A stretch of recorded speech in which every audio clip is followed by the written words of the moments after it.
The Old Granary is not the oldest cemetery in the city. In fact, it is the third oldest, dating back to 1660, but it is probably the most frequented due to the number of noted individuals laid to rest here.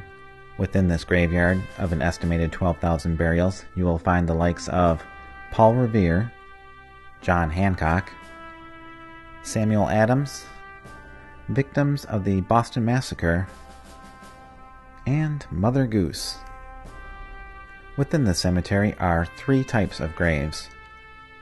The most common of these are traditional headstones, which you primarily see along the paths. Along the walls, and sometimes actually embedded into them, are vaults.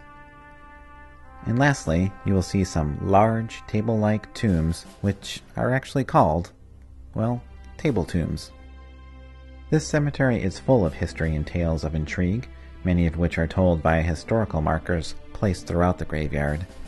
Each of these markers has a map showing the names of famous burials within a certain area of the yard, along with some historic accounts and tales of the individuals buried here.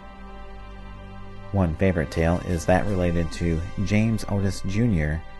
James was a famous lawyer around the time of the Revolution who met an untimely demise after he got into an argument with a British tax collector in a pub. The man assumingly settled the argument by hitting Otis over the head with a bottle. After the incident, Otis's mental capacity went into decline. However, in a letter to his sister, he foresaw his own ultimate demise.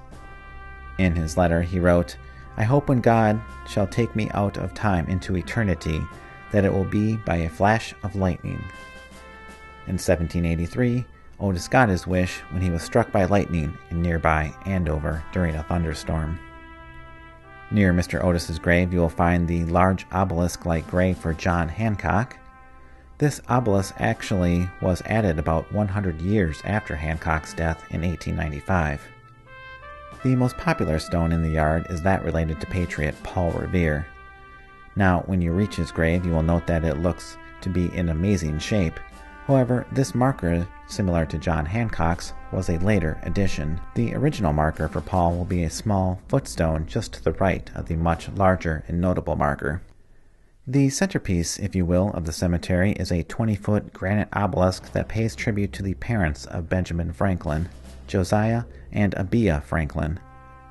Josiah and Abiah raised 13 children, including Benjamin, who was born here in Boston at a home that we visit in our North Downtown walk.